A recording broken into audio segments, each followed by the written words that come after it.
അന്നനാട് ശ്രീ മുത്തപ്പൻകാവ് ചുടല ഭദ്രകാളി ക്ഷേത്രത്തിൽ നടന്ന അഖില കേരള വനിതാ കൈക്കുട്ടിക്കളി മത്സരം ആവേശമായി.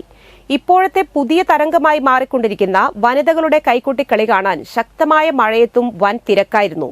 വാശിയേറിയ മത്സരത്തിൽ ന്യൂ ആതിര നിലാവ് ആലത്തൂർ മാള ടീം ഒന്നാം സ്ഥാനം നേടി. ഇഞ്ചോടിഞ്ച് പോരാട്ടത്തിൽ ആദ്യമായി മത്സരത്തിനിറങ്ങിയ അടിച്ചിലി സൗപർണിക ടീം രണ്ടാം സ്ഥാനവും ശിവകാർത്തികേയ കലാക്ഷേത്രം പറവൂർ മൂന്നാം സ്ഥാനവും നേടി.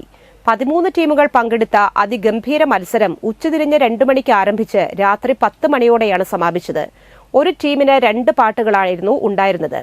നാടൻ പാട്ടുകൾ റെക്കോർഡ് ചെയ്തിട്ടായിരുന്നു മത്സരം. പ്രമുഖ ടീമുകളായ മത്സര വിജയികൾക്ക് പുറമെ അലങ്കൃത തുമ്പൂർ, ശ്രീദേവയാനി വലിയപറമ്പ്, കൃഷ്ണ പുല്ലൂർ, പൂവത്തിങ്കലമ്മ രൗദ്രനാട്യം പാറക്കടവ്, നീലാംബരി എരവത്തൂർ, കൃഷ്ണകൃപ പെരിഞ്ഞനം, ഓണനിലാവ് UK ടീം, എട്ടുപാറ വയൽക്കര, ശിവമൌലി തൃപ്പേക്കുളം, മിഥില കടുപ്പുശ്ശേരി എന്നിവയായിരുന്നു മറ്റു ടീമുകൾ. ഏകദേശം അരമണിക്കൂറിനടുത്ത് വരുന്ന സമയമുള്ള ഒരു കളിയിൽ കാണികളെ ആവേശം കൊള്ളിക്കുന്ന ചുവടുകളോടെ ഹിറ്റ് നാടൻ പാട്ടുകളും ഓണക്കളി പാട്ടുകളുമായിരുന്നു കളിക്കായി ഉപയോഗിച്ചിരുന്നത്.